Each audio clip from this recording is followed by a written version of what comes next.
Now, the group by statement in SQL Server, it's used to arrange identical data into groups.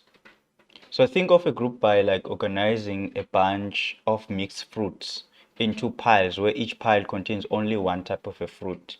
So instead of a fruit, you're organizing rows in a table into groups based on one or more columns. So this is particularly useful when you want to perform aggregate calculations on each group, such as counting the number of items in each group, or finding the maximum or minimum value, or calculating the averages.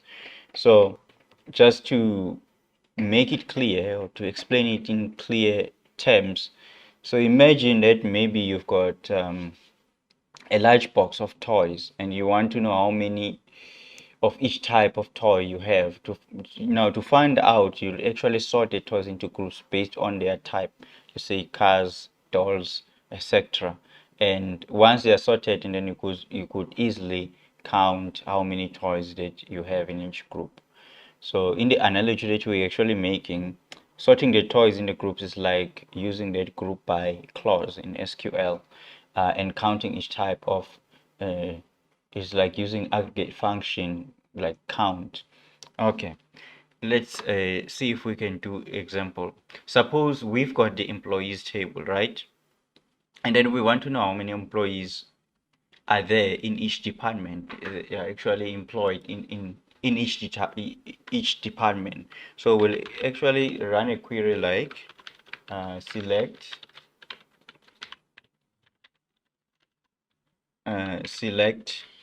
a department, select department, and then count, select department, and then count employee ID,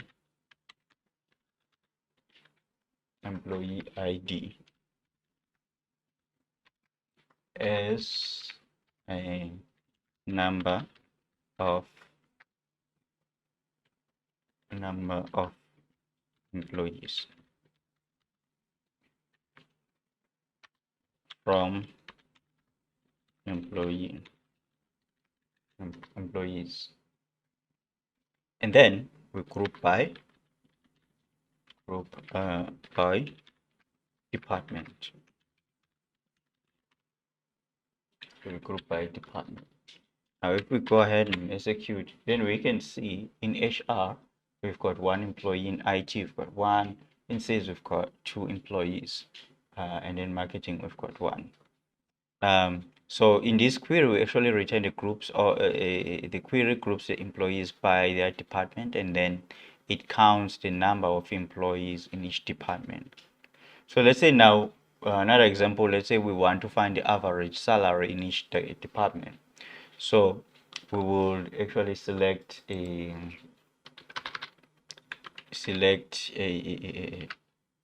let me just copy this line, because we want to do the same thing. So we will select the department, but instead of counting, we can actually get the average of the salary as average salary, and then from the employees table,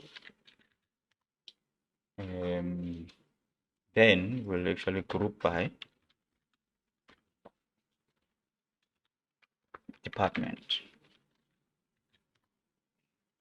Now if we execute, then we can actually see the average salary in HR, and then in IT, and then on sales. Remember, we've got two, so we will get the average salary of 42,500 there.